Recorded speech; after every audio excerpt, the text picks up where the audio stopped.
Well, the West now calling on Syria President Bashar al-Assad to step down.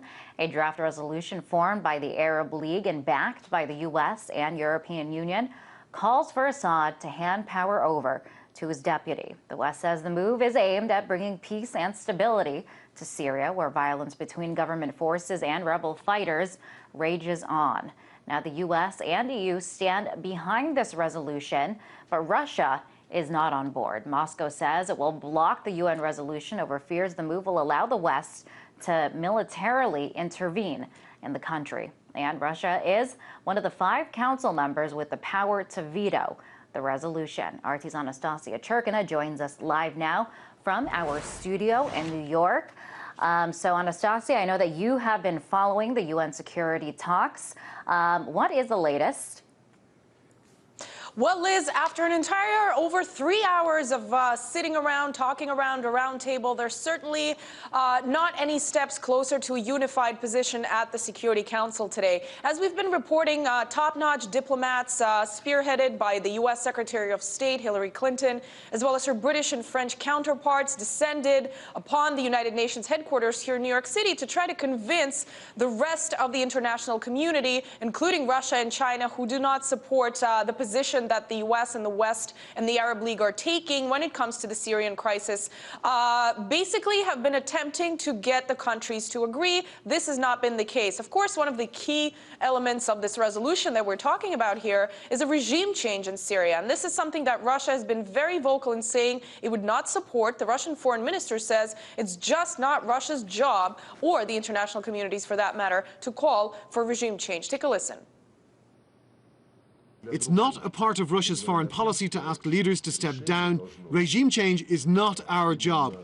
The decision must be solely Syrian. Only Syrians, all groups of Syrians, must gather at the negotiating table and hammer out a deal. If the demand is for him to go and he doesn't, then what's next? Call in the Air Force? Bombing? We've seen that already, and the Security Council will never approve it. I guarantee it. Well, this resolution that the Arab League and the U.S. are really pushing for says that unless the Syrian leader steps down, he will have 15 days to do so, or the international community would be allowed to conduct any further measures. And this is something that's really frightening to Russia and China, who say, listen, this is just a repetition of the Libyan scenario, and this is something we don't want to happen. Importantly, Russia has suggested that the opposition and the Syrian government meet together in Moscow and talk, and to avoid any sort of escalation of this conflict, as well as any sort of resolution that could potentially harm the people on the ground. Now, U.S. Secretary of State Clinton, as well as other diplomats, are urging Russia to allow this vote on Syria. And but I mean, they're not on board right now. What would it take for Russia to agree to this? Well, you know, I think what it would take at this point is a document that would be pleasing not just for the U.S. and the West and the Arab League, but also the veto-holding members. Russia and China, they don't just hold this veto power that blocks, you know, whatever resolution the United States want. The point is that Russia has been involved for a very long time in negotiating with Syria, in really trying to resolve the crisis as well. And it's a significant player in this, because what essentially it is calling for is talks, negotiations, and avoiding any sort of escalation, do not do further harm, is really the key element that Russia has been calling for. So essentially what it would take, Liz, is for the diplomats to get together and make sure that whatever document they vote on, it's not just something that the U.S. and the West backs, but also important players like Russia and China, who do have reasons to what they're calling for. Now, the U.S.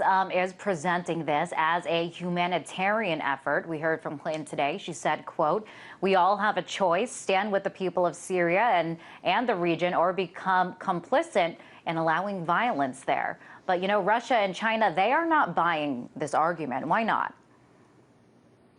Well, Liz, you know, this whole veil of humanitarian mission goals that the U.S. really likes to talk about, unfortunately, history has shown that this excuse to stand united with the people, as the United States likes to put it, has not always played out this way. We have to remember that when the Libyan situation was playing out, the international community, led by the U.S., was trying to convince members of the Security Council that there's no way that the resolution that they're backing would do do anything that imposed a no-fly zone. And certainly what we have seen was a full-blown military intervention in Libya by NATO forces and the United States. And this is something that it just did not work out the way that diplomats were saying it would. So, you know, this humanitarian mission flag can be pulled out only a certain number of times by the United States before somebody cries wolf. So the other countries are really being careful and cautious right now and taking all of the possible developments into consideration. Anastasia, thank you for keeping us updated there in New York. That was RT correspondent Anastasia Church.